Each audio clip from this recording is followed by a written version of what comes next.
જય હિન્દ, જય ભારત। સ્વાગત છે તમારું ગુજરાત સરકારી હબ ચેનલ પર।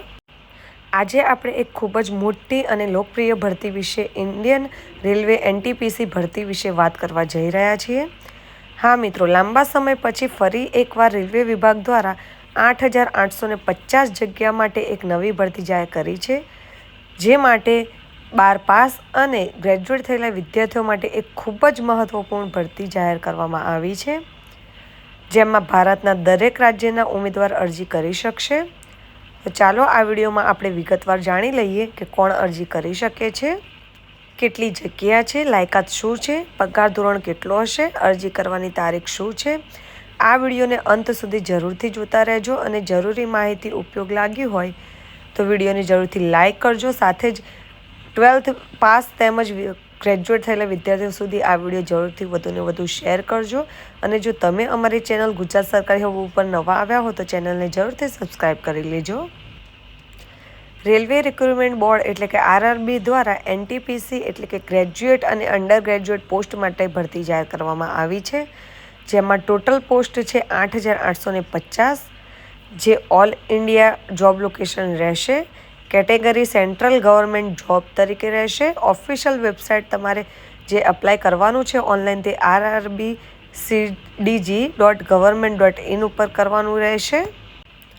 ઉંમર મર્યાદાની વાત કરીએ તો ઓછામાં ઓછી 18 વર્ષ અને વધુને વધુ 33 વર્ષ હોવી જરૂરી છે। ગવર્મેન્ટના રૂલ્સ મુજબ તમને કાસ્ટ વાઇઝ જે છૂટછાટ આપવામાં આવે છે તે આપવામાં આવશે, જેમાં SC/ST ને 5 વર્ષ, OBC ને 3 વર્ષ, PWD ને 10 વર્ષ અને x servicemen as per railway rules મુજબ તમને છૂટછાટ આપવામાં આવશે। ફીસ ડિટેલ્સની વાત કરીએ તો જનરલ OBC અને EWS ને 500, SC/ST PWD ફિમેલ અને એક્સ સર્વિસમેનને 250। પેમેન્ટ મોડ ઓનલાઈન રહેશે, જે તમે નેટ બેન્કિંગ કે UPI કે ડેબિટ કાર્ડ દ્વારા તમે કરી શકો છો। ગ્રેજ્યુએટ થયેલા વિદ્યાર્થીઓ માટે 5,808 વેકેન્સી છે, જ્યારે 12th પાસ અંડર ગ્રેજ્યુએટ વિદ્યાર્થીઓ માટે 3,050 વેકેન્સી છે। મહત્ત્વની તારીખની વાત કરીએ તો જે અંડર ગ્રેજ્યુએટ પોસ્ટ અને ગ્રેજ્યુએટ પોસ્ટ માટેની ભરતી જે નોટિફિકેશન જાહેર થઈ છે તે 15 ઓક્ટોબરના રોજ જાહેર કરવામાં આવી છે। Application start date under graduate post માટે એટલે કે 12th પાસ માટે 28 ઓક્ટોબર 2025થી શરૂ થઈ ચૂક્યા છે ઓનલાઈન ફોર્મ, જ્યારે ગ્રેજ્યુએટ પોસ્ટ માટે 21 ઓક્ટોબર 2025થી ફોર્મ શરૂ થઈ ચૂક્યા છે। લાસ્ટ ડેટ છે 27 નવેમ્બર 2025 અંડર ગ્રેજ્યુએટ પોસ્ટ એટલે કે 12th પાસ માટે લાસ્ટ ડેટ છે 27 નવેમ્બર 2025, જ્યારે ગ્રેજ્યુએટ પોસ્ટ એટલે કે કોલેજ કરેલા વિદ્યાર્થીઓ માટે 20 નવેમ્બર 2025 લાસ્ટ ડેટ છે। એક્ઝામ ડેટ હજુ સુધી કોઈ ડિસાઇડ કરેલી નથી, જે ખૂબ જ જલ્દી તમને તારીખ જાહેર કરવામાં આવશે ઓફિશિયલ વેબસાઇટ ઉપર। 12th પાસ અને ગ્રેજ્યુએટ થયેલા વિદ્યાર્થીઓ જરૂરથી ઓફિશિયલ વેબસાઇટ ઉપર જઈને તમારા મોબાઈલ થ્રુ તમે ઓનલાઈન આ એપ્લિકેશન જરૂરથી કરજો। ટેસ્ટ 1માં તમને જનરલ આન્સર ક્વેશ્ચન 40 માર્ક્સના પૂછવામાં આવશે, જેમાં તમારે 40 માર્ક્સના પ્રશ્નો રહેશે। મેથેમેટિક્સ 30 માર્ક્સનું રહેશે। જનરલ નોલેજ જે રિઝનિંગ છે એ 30 માર્ક્સનું રહેશે। ટોટલ 100 માર્ક્સની ટેસ્ટ રહેશે, જે 90 મિનિટની રહેશે અને નેગેટિવ માર્ક્સ છે એ 0.25 તમારે કટ રહેશે રોંગ આન્સર માટે। આ જ રીતે ટેસ્ટ 2માં પણ તમારે જનરલનો આન્સર ક્વેશ્ચન 50 માર્ક્સનું રહેશે, મેથેમેટિક્સ 35 માર્ક્સનું રહેશે, જનરલ રિઝનિંગ 35 માર્ક્સનું રહેશે, ટોટલ 120 માર્ક્સનું રહેશે, જેમાં પણ તમારે નેગેટિવ માર્ક્સ 0.25 રહેશે અને 90 મિનિટનું પેપર રહેશે।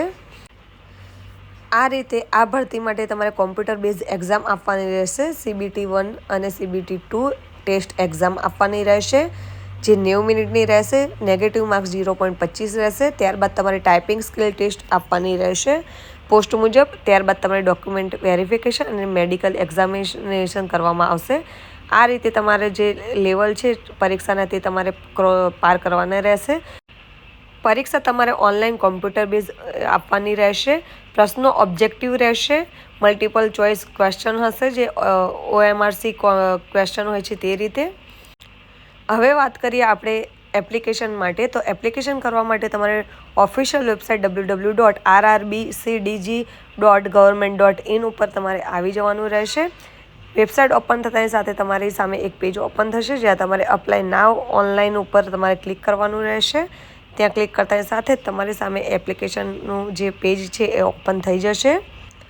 આ રીતનું તમારી સામે એક પેજ ઓપન થશે। જો તમે પહેલેથી કોઈ પણ જાતનું રેલવેમાં તમારું રજિસ્ટ્રેશન કરેલું છે અથવા તો એક્ઝામ આપેલી છે તો તમારે ફક્ત ને ફક્ત તમારા ઈમેલ આઈડી અથવા તો આઈડી પાસવર્ડથી તમારે અહીંયા લોગિન કરવાનું રહેશે। અથવા જો તમે ન્યૂ યુઝર છો તમારે અહીંયા ક્રિએટ એન અકાઉન્ટ ઉપર જઈને તમારી ડિટેલ્સ એડ કરીને તમારે લોગિન કરવાનું રહેશે। આઈડી પાસવર્ડ તમારી પાસે આવી જશે। આ વન ટાઈમ રજિસ્ટ્રેશન હોય છે। ત્યારબાદ તમારે તમારા ડિટેલ્સ ફિલઅપ કરીને ડોક્યુમેન્ટ એડ કરીને ડોક્યુમેન્ટ્સ તમારે ઓરિજિનલ PDF અપલોડ કરવાના રહેશે અને ફોર્મ ફિલઅપ કરવાનું રહેશે। ફોર્મ ભરવામાં કોઈ પણ પ્રોબ્લેમ જણાય તો જરૂરથી અમને કમેન્ટ બોક્સમાં કમેન્ટ કરજો। આ માહિતી તમને પસંદ આવી તો વિડીયોને જરૂરથી લાઇક કરજો। આ વિડીયોને વધુ શેર કરજો। ગ્રેજ્યુએટ થયેલા વિદ્યાર્થીઓ તેમજ 12th પાસ વિદ્યાર્થીઓ સુધી વધુ શેર કરતા રહેજો।